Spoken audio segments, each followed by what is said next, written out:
आज जिस मसले के बारे में हम बात करेंगे या डिस्कस करेंगे, उस मसले को अमूमन एक कॉमन मसला समझा जाता है या एक कॉमन मसला तस्वुर किया जाता है। और मुझ समेत बहुत सारे लोग ऐसे हैं जिन्होंने ये चीज़ एक्सपीरियंस भी की होगी, जो इस चीज़ से गुजरे होंगे। मैं बात कर रहा हूँ हेडेक की, यानी सर दर्द की। और अगर इसकी अक़साम की बात की जाए तो ये दो किस्म के होते हैं। एक जिसको प्राइमरी हेडेक कहते हैं और ये 90% लोगों के अंदर होता है, और दूसरा जिसको सेकेंडरी हेडेक कहते हैं और ये 10% लोगों के अंदर होता है। तो अगर प्राइमरी हेडेक की अपनी कुछ अक़साम है, जिसमें से टेंशन हेडेक जिसको बोलते हैं सबसे ज़्यादा कॉमन ये है। उसके बाद माइग्रेन हेडेक, आगे चल के हम डिटेल में माइग्रेन हेडेक के ऊपर बात करेंगे। और तीसरा ये है क्लस्टर हेडेक। और अगर सेकेंडरी हेडेक की बात की जाए, उसको भी डिवाइड किया जाता है कि एक ऐसा हेडेक जो कि आम होता है, अमूमन उसमें कोई कॉम्प्लिकेशन या ख़तरे वाली बात नहीं होती, जिसमें डिहाइड्रेशन की वजह से होना, साइनस की वजह से होना और उसके अलावा ओवर यूज़ ऑफ ड्रग्स। ऐसे लोग जो बिला ज़रूरत मेडिसन लेते हैं, किसी छोटी बात के ऊपर दवाई लेते हैं, तो वो ओवरडोज़ की वजह से भी हेडेक हो सकता है। और अगर इसके जो ख़तरनाक बीमारी हैं उनके अंदर अगर बात की जाए तो उसमें हेड इंजरी, मतलब कि आपको सर पे कोई चोट लग जाए उसकी वजह से, मेनिंजाइटिस जिसको गर्दन तोड़ बुखार कहते हैं उसकी वजह से, या खुदा न खास्ता ब्रेन ट्यूमर दिमाग के कैंसर की वजह से। और चौथा ये है कि persistent raised in blood pressure, किसी भी वजूहात की बिना पर आप ब्लड प्रेशर की गोली नहीं लेते और आपका ब्लड प्रेशर बढ़ा हुआ रहता है, तो उसमें भी ये चीज़ होती है। और माइग्रेन को आम ज़बान के अंदर या उर्दू के अंदर दर्द शकीका या आधे सर का दर्द बोलते हैं। और ये एक मुर्सी बीमारी है। इसका मकसद ये है कि ये वालिदैन से बच्चों में मुंतकिल होती है। और अगर वालिदैन की बात की जाए, अगर मदर या फादर कोई एक अफेक्टेड होगा तो 50% उनके बच्चे, उनको माइग्रेन हेडेक होने का ख़तरा रहता है। और अगर दोनों अफेक्टेड हैं, माँ और बाप, तो 75% 75% बच्चे ऐसे होंगे जिनको माइग्रेन हेडेक आगे चल के हो सकता है। और ये बीमारी ज़्यादातर औरतों के अंदर पाई जाती है और उसकी वजह हार्मोन्स का इम्बैलेंस होना है। और उस हार्मोन्स की अगर बात की जाए तो उसको ईस्ट्रोजन बोलते हैं। और ऐसी ख़वातीन जो माहवारी के दौरान या जो उनके साइकिल पीरियड चलते हैं उस दौरान इन माइग्रेन हेडेक के जो अटैक्स हैं वो ज़्यादा बढ़ने का ख़तरा रहता है उनको। और अगर इसकी बात की जाए सर दर्द की, ये माइग्रेन हेडेक कैसे होता है या किस तरह का होता है, थ्रोबिंग एक फ़ीचर है जिसको टाइप कहते हैं, थ्रोबिंग दर्द होता है, इसको थ्रोबिंग पेन कहा जाता है। और अच्छा, ये एक चीज़ है कि बहुत सारे लोग हमारे पास आते हैं और वो कहते हैं कि मेरा भाई या बहन है या मेरा रिश्तेदार है, उसको भी माइग्रेन है, लेकिन उसको उस कैफियत का नहीं है जैसे मुझे कैफियत का। माइग्रेन हेडेक हर शख्स का अलग या अपना होता है।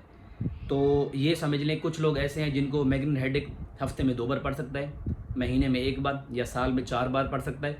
लेकिन एक दूसरा होगा, वो बिल्कुल इसके उलट होगा, उसको हो सकता है कि साल में सिर्फ 1 बार पड़े या हफ्ते में 1 बार पड़े। तो ये एक माइग्रेन हेडेक का जो मरीज़ होगा वह दूसरे से बिल्कुल मुख्तलिफ होगा।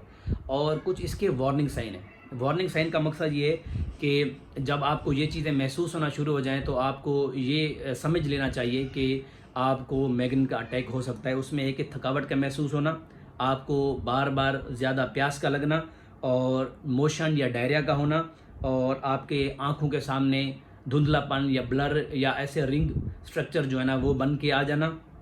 और ज़्यादातर लोग ये भी महसूस करते हैं कि उनके जिस्म के या बॉडी के किसी साइड के ऊपर उसको सोएं चुभ रही हैं या निडल्स लग रही हैं, और कानों में घंटियों का बजना। ये ऐसे साइंस हैं जिनको वार्निंग साइन कहा जाता है। मतलब अगर ये चीज़ आपको महसूस होने लग जाए तो आप ये समझ लें कि आपको माइग्रेन अटैक आगे चल के हो सकता है। और कुछ इनकी बात की जाए ट्रिगर साइन। ट्रिगर साइन का मकसद ये है कि कुछ चीज़ें ऐसी हैं या कुछ खाने या कुछ जो आपके इर्द गिर्द चीज़ें हैं वो ऐसी हैं जिनकी वजह से आपको वो ज़्यादा हो जाता है माइग्रेन का अटैक, जिसमें हार्मोन चेंजेस, मैंने पहले बात की है कि जो ख़वातीन हैं दौरान हमल या साइकिल के दौरान, पीरियड्स के दौरान उनके हार्मोन इम्बैलेंस होते हैं। मीनोपॉज जो फीमेल्स होती हैं तो उनमें ये बहुत कॉमन है और उनमें ये चीज़ बहुत ज़्यादा ऑब्जर्व की जाती है। और स्ट्रेस का, आप बिला ज़रूरत किसी भी बात की परेशानी लेंगे, स्ट्रेस लेंगे, शाउट करेंगे, तो उसकी वजह से भी माइग्रेन अटैक के जो चांसेस हैं वो बढ़ जाते हैं। कुछ खुराक ऐसी हैं जिनके खाने से आपको माइग्रेन अटैक हो सकता है। उसमें शराब नोशी और चॉकलेट का बहुत ज़्यादा इस्तेमाल, हॉट डॉग्स का इस्तेमाल, चीज़ का इस्तेमाल, ये ऐसे हैं कि ये इस बीमारी को ट्रिगर कर देते हैं, मतलब कि बढ़ा देते हैं। और खाने का छोड़ देना। कुछ लोग ऐसे हैं जो स्ट्रिक्ट डाइट करते हैं, वो एक टाइम खाना बिल्कुल नहीं खाते, तो ये चीज़ भी, या खाना खाने का जो पैटर्न है वो तब्दील होना। कभी आप दोपहर का खाना 1 बजे खा रहे हैं, कभी 4 बजे खा रहे हैं, तो उस दौरान भी माइग्रेन के अटैक बढ़ने के चांसेस होते हैं। और आपको तेज़ रोशनी से जो है ना वो माइग्रेन अटैक पड़ सकता है।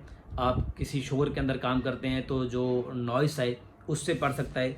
और अगर बात की जाए टोबैको यूज़, उससे बढ़ सकता है। और स्लीप पैटर्न चेंज होना, मतलब उसका मकसद ये है कि आप रात को लेट तक जागते रहें, सुबह लेट तक सोते रहें, तो ये स्लीप पैटर्न जब डिस्टर्ब होता है तब भी माइग्रेन जो अटैक्स हैं वो बढ़ सकते हैं।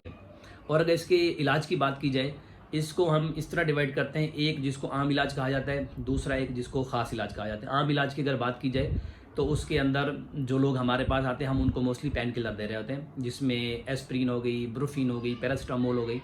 ये ऐसी हैं जो सिम्टोमेटिक ट्रीटमेंट है, और कुछ टाइम के लिए लोग हमारे पास आते हैं, उनको दर्द महसूस होता है, हम ये देते हैं और वो मोस्टली ठीक हो जाते हैं। लेकिन कुछ ऐसे हैं और जो ख़ास इलाज कहलाता है, उसका कुछ एक ग्रुप होता है और जिसको ट्रिप्टन कहते हैं ड्रग्स, और वो दी जाती हैं, तो उसमें लोग ठीक हो जाते हैं और बेहतर महसूस करते हैं। और दूसरी एक मेडिकेशन इस्तेमाल करते हैं प्रिवेंटिव का मकसद ये है कि कुछ लोग हमारे पास जो आते हैं उनको 4 से 6 महीने का एक कोर्स दिया जाता है।